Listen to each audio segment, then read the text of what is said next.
各位朋友，你有没有见过这样一种人？明明已经年过半百，可岁月在他脸上留下的不是沟壑，而是一种说不出的慈悲与温润。他的皮肤仿佛自带光泽，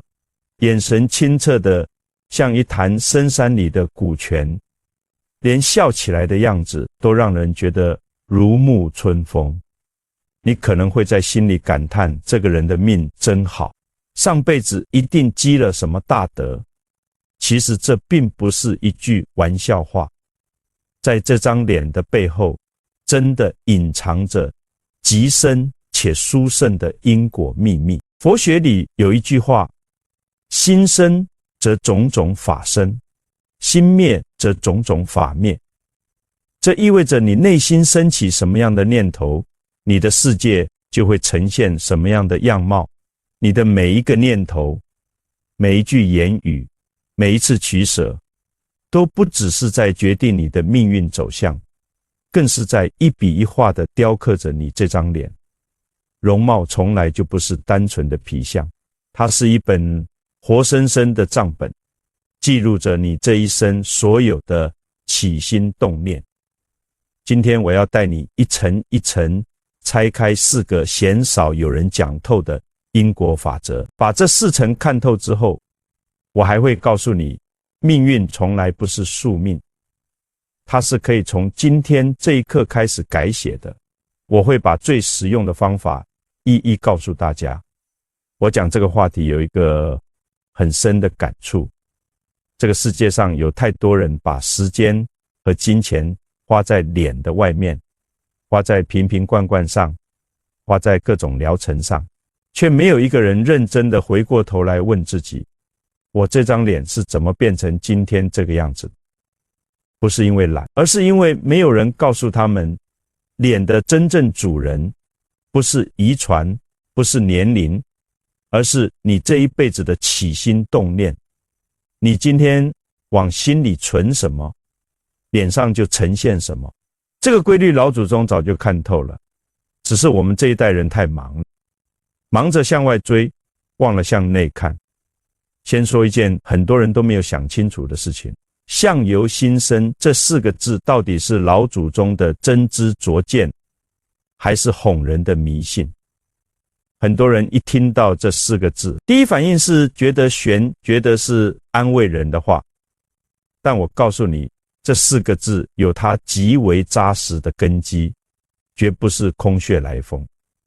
四库全书里有一段话，7尺之躯不如7寸之面，7寸之面不如3寸之鼻，3寸之鼻不如1点之心。你看古人把这个道理说得何等清楚，决定一个人命运和相貌最终走向，不是身材高矮，不是五官美丑，而是那一点心。好，现在我们来看第一层因果，心念之相。念头是所有因果的起点。很多人以为念头是虚的，想一想又没有动手，能有什么影响？这种想法是对因果最大的误解。佛学里讲，一念嗔心起，火烧功德林。一个愤怒的念头，哪怕没有说出口，没有付诸行动，它在你体内已经启动了整套生理反应。愤怒的时候，肝气上逆，血压升高，面部肌肉会自觉地收紧，眉心的川字纹就是这样一次一次加深。恐惧的时候，肾气下陷，人的精神会涣散，眼神就开始变得飘忽。长期焦虑的人，嘴角两侧的法令纹会提前出现，因为那块肌肉在焦虑状态下是持续紧绷的，几十年下来，皮肤就被拉向下方，再也弹不回去。还有一种念头比愤怒更难察觉，那就是慢性的怨恨与委屈。这种念头不像愤怒那样来势汹汹，它是低频的、持续的，像一根细小的针，每天扎你几下，你甚至感觉不到疼，但它在你体内造成的伤害比一次大爆发还要彻底。长期怀抱怨恨的人，气血会慢慢凝滞，中医叫做气滞血瘀。这种状态反映在脸上，就是那种暗沉发灰、缺乏光泽的气色。再好的护肤品也解决不了气滞血瘀的问题，因为那是从里面暗掉的，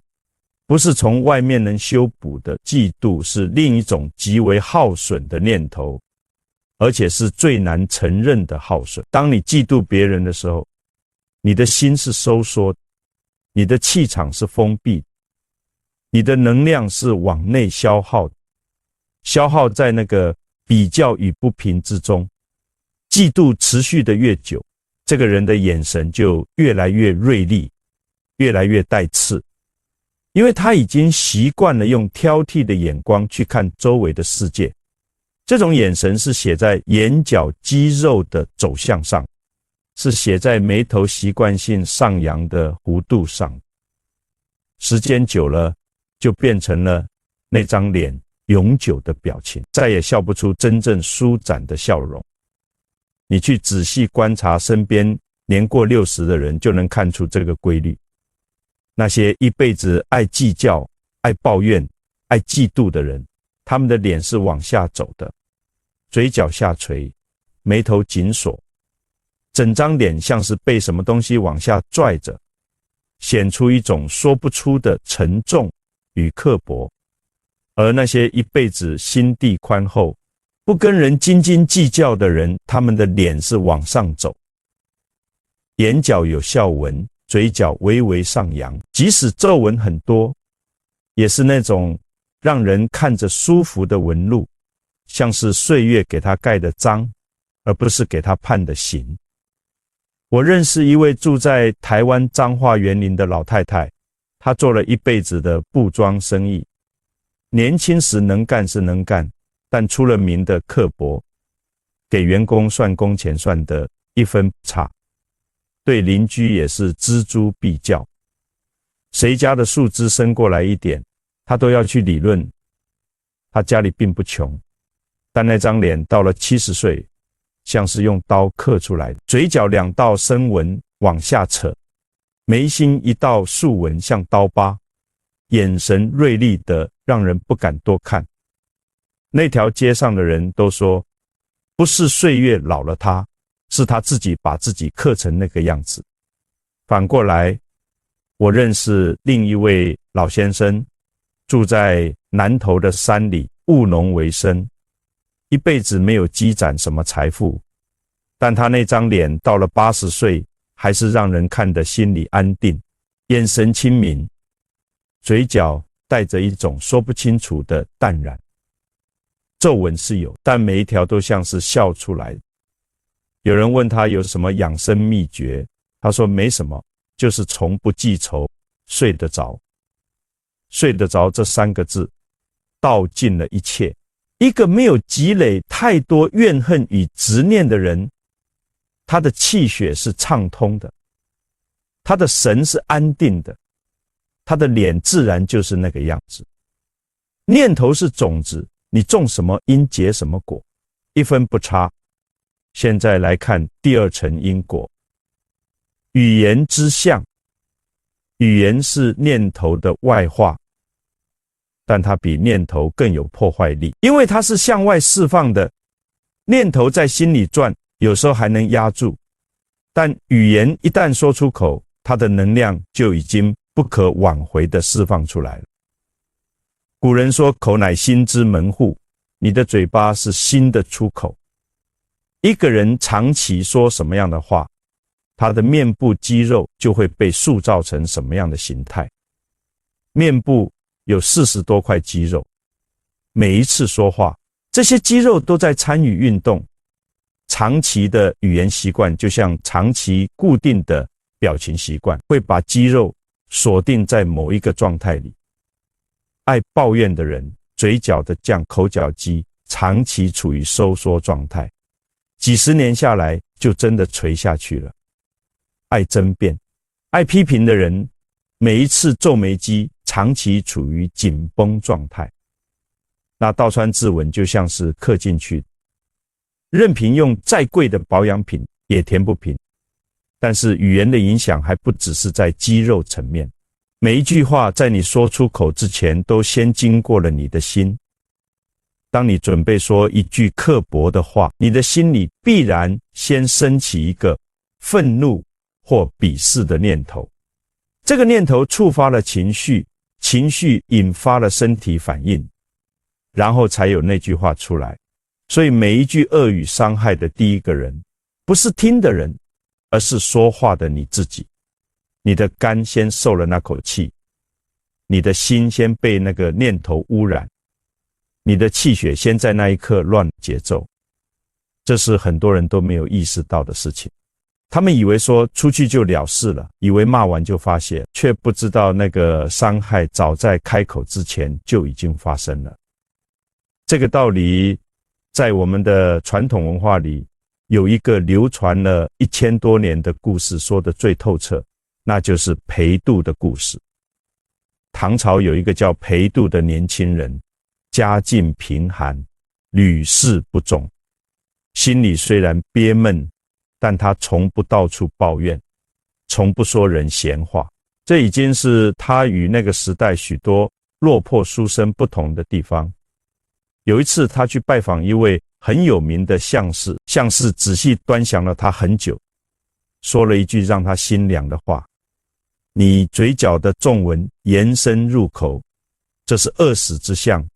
功名怕是无望了。裴度听了，心里虽然难受，但并没有因此变得愤世嫉俗，也没有到处去诉说自己命苦。有一天他去香山寺游览，在景亭的栏杆上发现了一包袱，打开一看，是2条极为贵重的宝带。他心里清楚，这一定是某位妇人遗落的，于是原地守候，一直等到太阳快落山，才把包袱带回去。第二天一早又返回守候，果然那位妇人哭着跑来，原来他父亲身陷牢狱，这2条宝带是他四处借来准备打点用的，若是丢了父亲便要遭殃。裴度二话不说，把包袱还给了他。没过多久，裴度在路上再次遇到那位相士，相士看到他当场愣住，说：你古法全改，已非昨日饿死之相，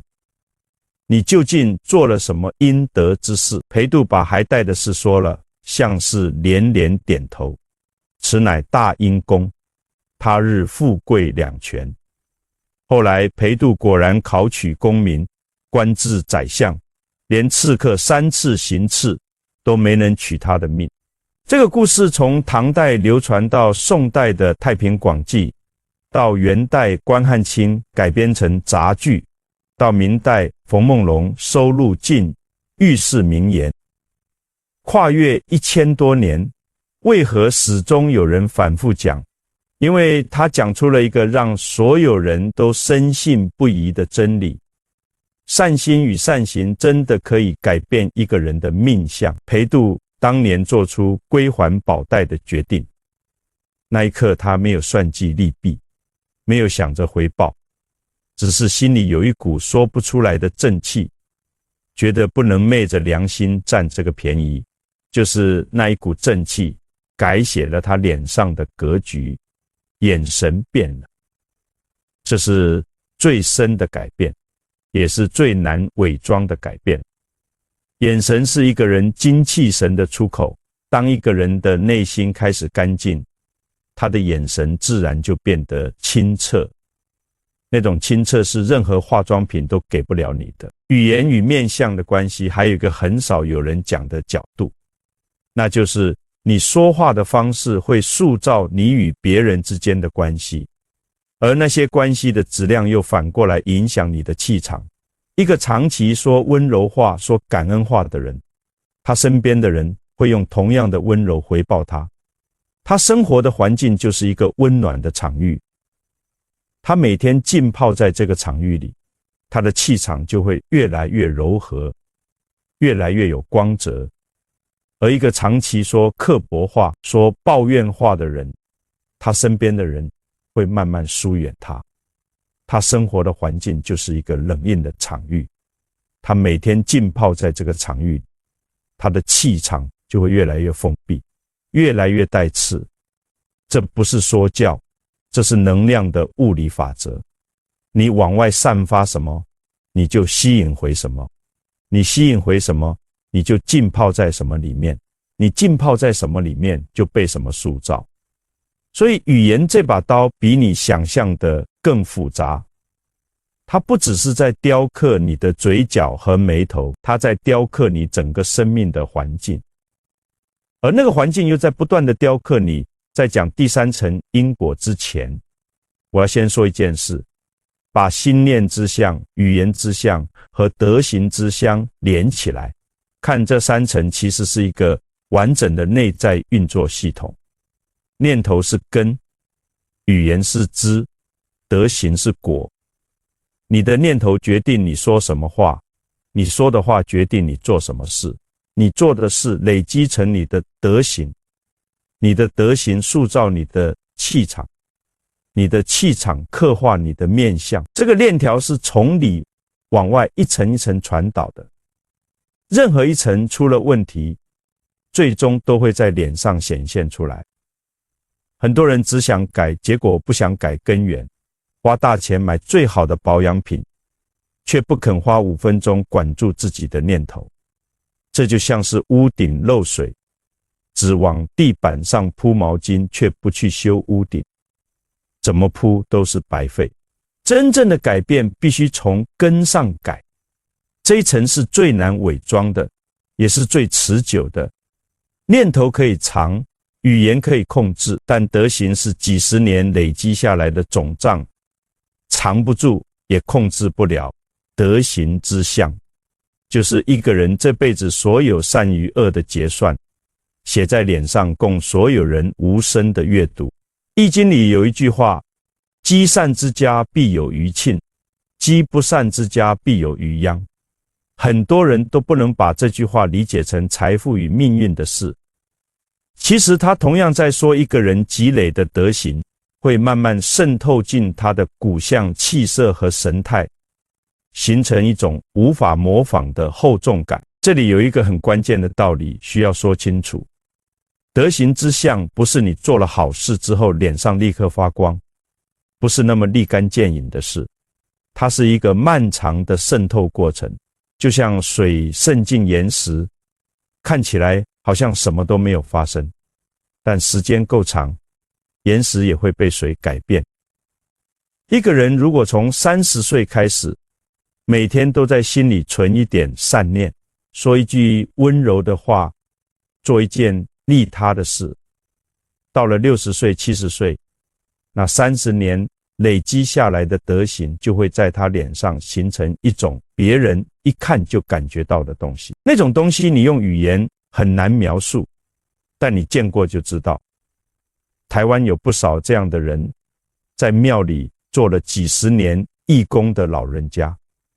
家里不宽裕，衣着也朴素，但那张脸你看了就觉得踏实，觉得这个人是可以信任。这种踏实感从哪里来？从几十年如一日的善念里来，从无数次选择的给予而不是索取里来，从每一次忍住不说那句刻薄话里来。这些东西积累下来，就像往脸上注入了种别人看不见但感觉得到的温度。那个温度是真实的，不是表演出来的。反过来，一个一辈子自私自利、损人利己的人，他的脸到了晚年会有一种很特殊的气息，眼神里有一种算计的精光，嘴角带着一种习惯性的不屑，整张脸透着一股寒意，不是因为他长得难看，而是因为那种气场是封闭的、收缩的、防御性的，那是几十年以自我为中心的念头累积出来的结果，改不了也藏不住。你去看那些辈子计较、一辈子争夺的人，他们晚年的眼神里有一种疲惫，那种疲惫不是身体上的疲惫，是灵魂的疲惫，是把一辈子的力气都用在值得的事情上之后留下来的那种空洞。有人会问，那些好人不长命，坏人却活得好，因果到哪里去了？我告诉你，因果的账本不是今生一本，而是累世的总账。你今生看到的只是某一段因果的显现，不是全部。而且所谓活得好，不能只看外在的财富与地位。一个内心充满算计与恐惧的人，他就算住豪宅，他的内心是贫乏的，他的脸上是没有光。而一个真正行善的人，就算物质上不宽裕，他的内心是丰盛的，他的脸上是有光的。这种光就是德行之相最真实的体现。你在外面看到的那些发光的脸，不是打了什么针，不是敷了什么膜，是从里面透出来的。那是德行在发光。还有一个现象值得深思，你去看那些出了名的小气之人，那种不只是节俭，而是真的见不得别人好，看到别人占了便宜就难受的那种人，他们的手往往是攥着，肩膀是耸起来的，整个身体的姿态是收缩的。这种收缩是心理状态在身体上的直接投影。而那些慷慨大方、乐于布施的人，他们的身体是舒展的，走路是有步伐的，说话是有底气。这两种人站在一起，不需要看脸，光看姿态就已经一目了然，相由心生。不只是脸，是整个人。我想再说一件事，很多人不理解为什么有些人越老越美，有些人越老越难看。年轻的时候，大家都是新鲜的、皮肤旺盛的精气，那时候的差距还不明显。但随着岁月的推移，内在的东西开始往外透，藏不住了。一个人年轻时候的底子是父母给的，是遗传给的，这个你没有选择。但一个人40岁以后的脸是他自己给，是他这几十年的起心动念给的。这个你完全有选择。所以古人说40岁之前的脸是父母给的，40岁之后的脸是自己修的。这句话说的不只是养生，而是修心，是你这几十年往心里存了什么，到了中年之后，那些东西就开始往脸上走，清清楚楚，一点都藏不住。这就是为什么真正有修为的人反而是越老越好看，而那些只靠外在的人，到了一定年纪，外在支撑不住了，里面又没有东西，那张脸就只剩下空洞了。中医里有一个概念叫做神，不是鬼神的神，而是精气神的神。神是比气色更深一层的东西，它是一个人生命能量最高的体现。有神的人眼睛是亮的，气场是稳的，站在那里就像一口深井，让人觉得深不可测，却又感觉安全。无神的人眼睛是散的，气场是空洞，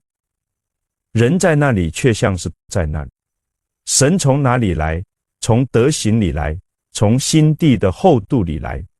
这是积累出来的东西，不是靠保养，不是靠锻炼，只能靠一辈子的善念善行，一点一滴的往里填。现在说第4层因果，精气之相，这一层是现代人最容易忽视，也是流失最快的。我们这个时代有一个非常严重的问题，就是人的注意力被切割得太碎了。你一天当中有多少时间是真正专注在一件事情上的？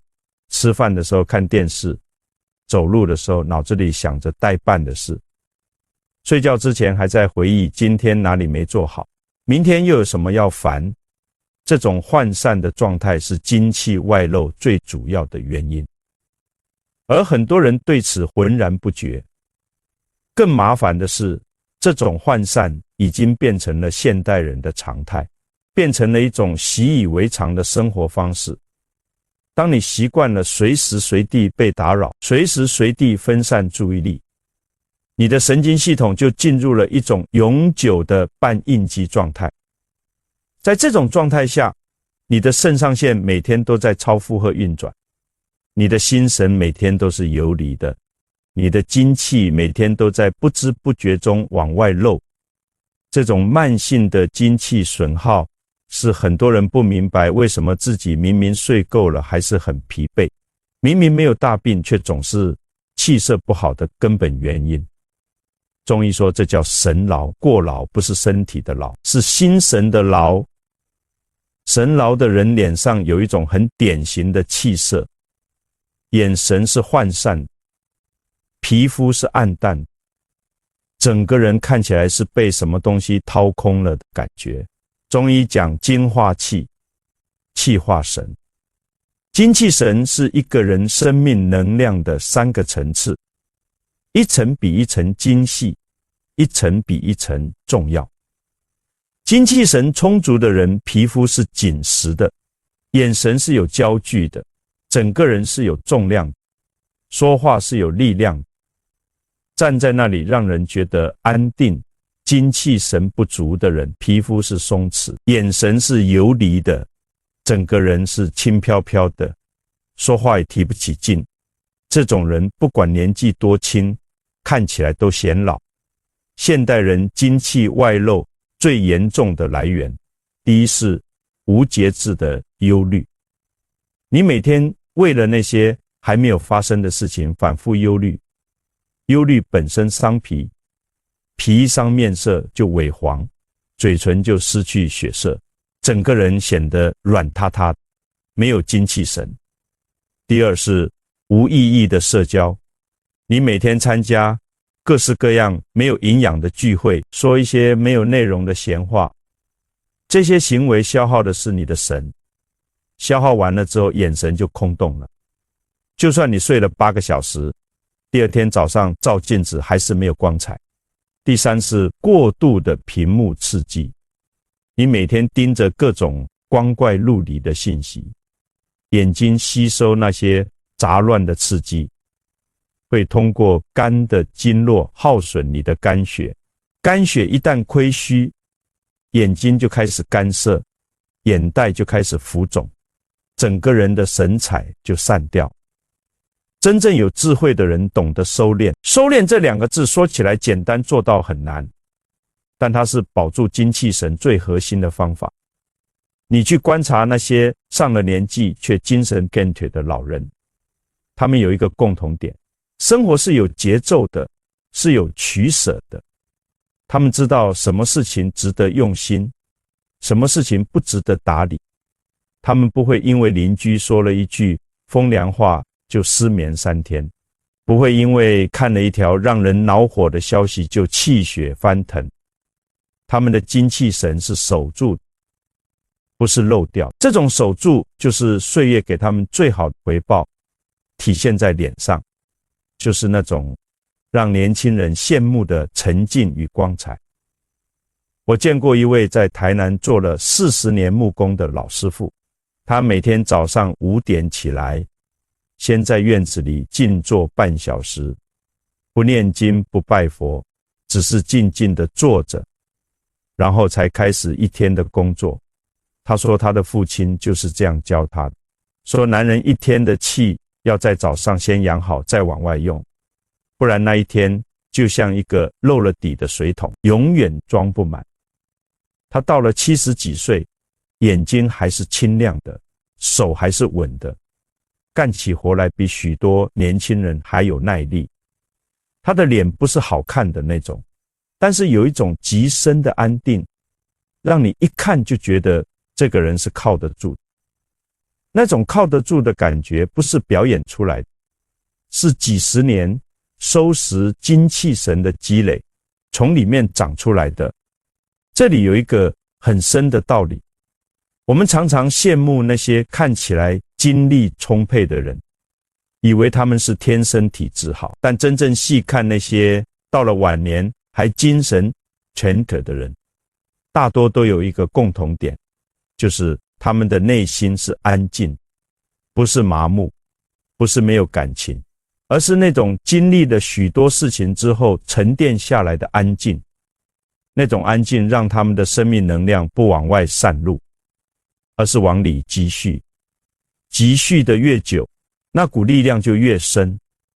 越深就越能在脸上显现出那种让人心生敬畏的庄严感。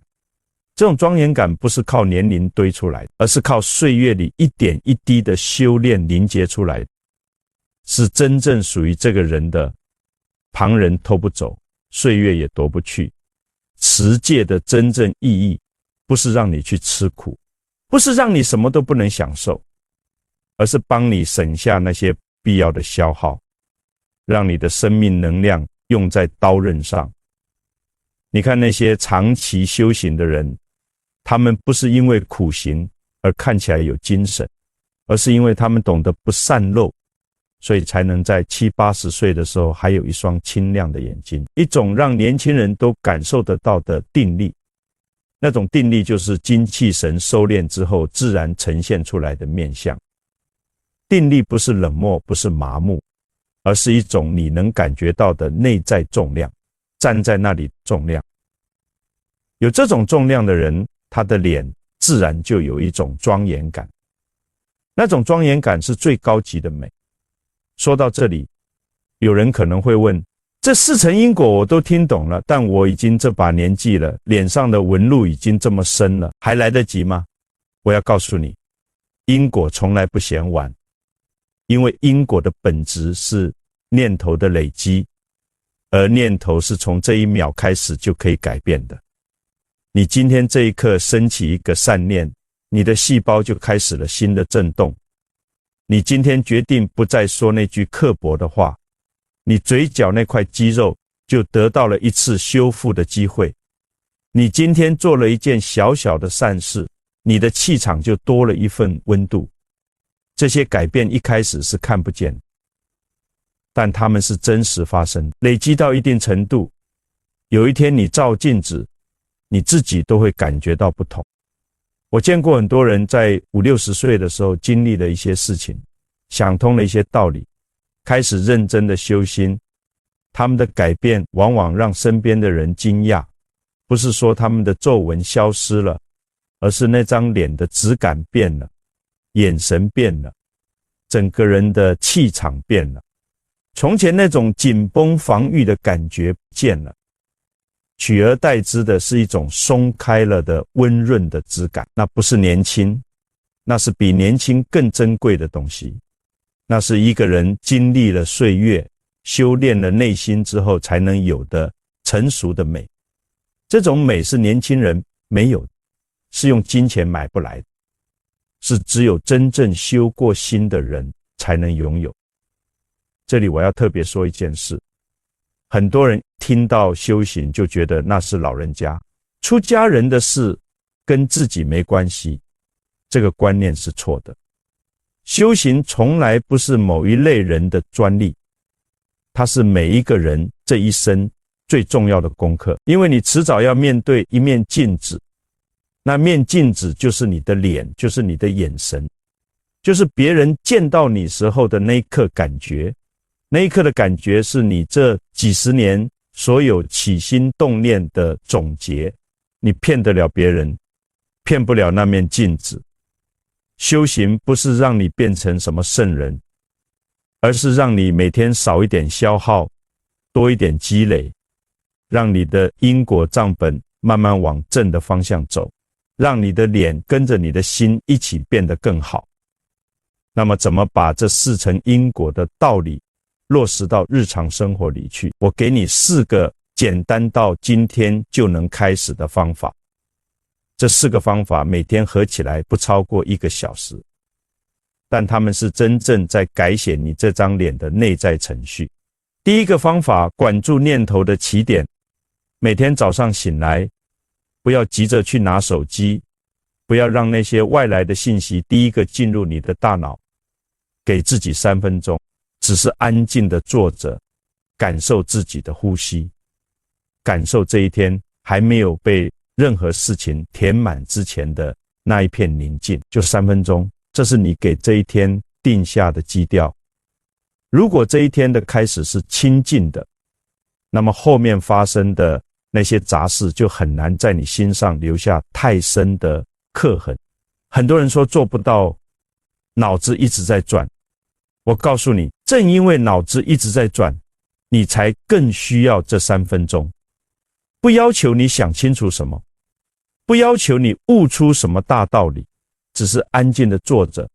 把涣散的注意力收回到你的呼吸上。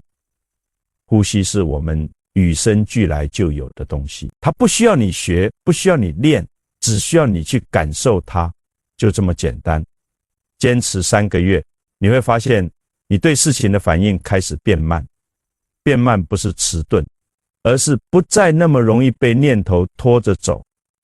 这是定力开始生长的征兆。你的脸也会在这个过程中慢慢舒展开来，那些因为长期紧绷而形成的纹路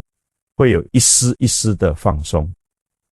第二个方法，管住你的嘴巴，做一个21天的实验。在这21天里，每当你想要抱怨、想要批评、想要说一句让人难受的话，先停顿3秒钟，问自己一个问题：这句话说出去能让事情变好吗？如果不能，就咽回去。不是要你虚伪，不是要你什么话都憋着，而是让你在说话之前加一道过滤。你会发现很多话根本就不需要说，说了只是白白消耗自己的能量，还伤害了对方。台湾有一句俗话，好话一句3冬暖，恶语伤人6月寒。你说出口的每一句话都是在给对方的心里，也给自己的脸上做加法或者减法，由你自己选。21天之后，你会感觉到一个奇妙的变化。不只是你身边的关系变好了，连你照镜子的时候，嘴角那块地方都会有细微但真实的变化。这个实验不需要花1毛钱，却比任何一瓶高价保养品都更直接地影响你的面相。第3个方法，每天做一件小小的善事，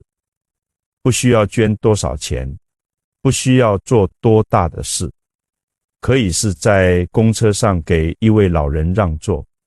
可以是给辛苦了一天的家人倒杯温水，可以是对便利商店的店员真诚地说一声谢谢，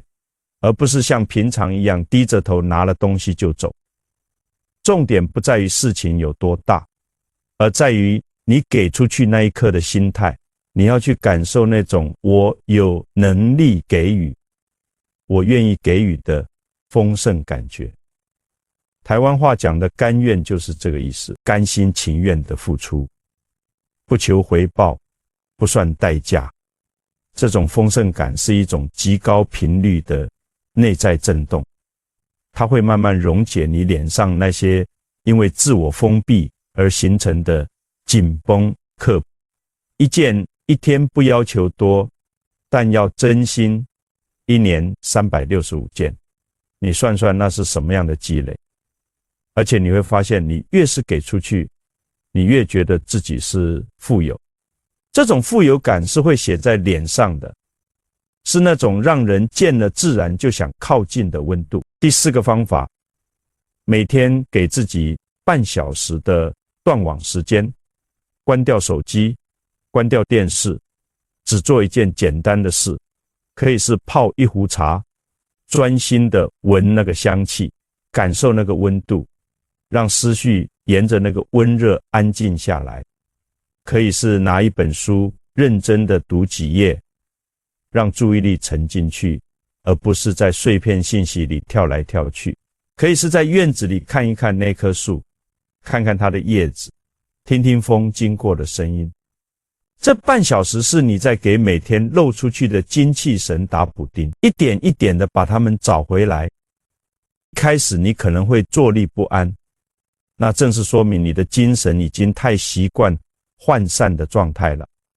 慢慢来，不要急。每天坚持3个月之后，你会感觉到眼神的变化，那是一种收拢了的、有焦距的、有重量的眼神，是别人也感觉得到的变化。那不是你想象出来的，那是精气神真正开始挽回积累的信号。把这4个方法加在一起，你就在实践这4层因果的修正。管住念头是在修心念之相，管住嘴巴是在修语言之相，做善事是在累积德行之相，断网静心是在守住精气之相。这4件事方向一致，相互支撑，缺少任何一件，另外3件的效果都会打折扣。这不是一套理论，这是一条可以一步一步走的路，而且这条路走到哪里，你的脸就改变到哪里，你的人就成长到哪里。最后，我想说一件很多人都没有认真想过的事情。我们这一生花了多少心思在脸上下功夫，买护肤品，买保养品，台北东区那些专柜瓶精华液要价2、3万台币的都有，还供不应求。但买最贵的保养品的人脸不一定是最好看，反而是那些从来不讲究这些的人，有时候到了70、80岁，脸上还有一种让人惊叹的光彩，因为他们把心思放在了内在的修炼上，不知不觉中走的是最贵的那条保养之道，那就是修心。有一件事情我一直很想说清楚，很多人觉得讲这些因果与面相的道理是在劝人认命，是在说你现在这张脸是上辈子注定改不了，这个理解是完全错误的。我讲这些恰恰是要告诉你，因果是最公平，正因为公平，所以它才是可以改写的。如果你这张脸是命中注定，那讲这些有什么意义？之所以要讲，正是因为它不是注定，正是因为你今天的每一个念头，每一句话，每一件善事都在实实在在的影响着你明天的面相。这是好消息，不是坏消息。裴度的故事为什么感人？不是因为他后来当了宰相，而是因为他用一个普通人力所能及的善举，改写了看似注定的命运。那个善举不需要他有钱，不需要他有势，只需要他在一个没有人看见的地方做了一个正确的选择。你也有这样的机会，而且你每天都有不止一次。有心无相，相逐心生；有相无心，相随心灭。这2句话是老祖宗留给我们最简洁也最深刻的美容秘方。一个人就算生得不好看，只要他的心地是清净的，善意是真实的，德行是厚重，精气神是收敛的，他的相貌就会慢慢跟着他的心走，走向那种让人看了舒服，让人看了心安的质感。反过来，一个人就算生得再好看，如果内心是狭窄的，念头是阴暗，嘴巴是刻薄的，精气是散漏的，那张脸就会被这些东西点一点的侵蚀，走向那种让人看了想退开的衰败。时间是这个世界上最公正的雕刻家，他不会偏袒任何人，不会因为你有钱就手下留情，不会因为你贫穷就多给你刻几道苦文。他只是如实的把你这一生的起心动念刻在你的脸上，供所有人观看。这不是惩罚，也不是奖励，这就是面相本来的面目，清清楚楚，一分不多，一分不少。我们每个人到了一定的年纪，都会有一个时刻站在镜子前，看着自己的脸，心里有一种说不清楚的感慨。那个感慨只是感叹自己老了，更深的是在问自己，这些年我究竟活出了什么脸？脸是不会骗人的。那些感慨的背后，是你这一辈子所有起心动念留下来的痕迹。有的人看着镜子里的自己，会有一种平静的满足，觉得这张脸是我这一辈子应得的样子。有的人看着镜子里的自己，会有一种说不出来的遗憾。觉得这张脸不是当年那个自己想要的样子。不管你现在是哪一种都不重要，因为你现在还有时间。所以今天晚上你躺在床上的时候，可以问自己一个问题：这一天我往这张脸上刻了什么？是一道愤怒的痕迹，还是一丝慈悲的温度？是一条抱怨的皱纹，还是一丝善意的舒展？是一份精气神的流失，还是一份定力的积累？这个问题不需要你回答给任何人听，只需要你自己心里清楚，因为你的脸就是你的答案，它从来都不会说谎，也从来都不会辜负你。你往里面存什么，它就给你呈现什么。这是面向最朴素的承诺，也是最可靠的承诺。岁月从来不是你的敌人，它只是你这一生最诚实的见证者。你以什么样的心活过这一天，它就在你的脸上留下什么样的印。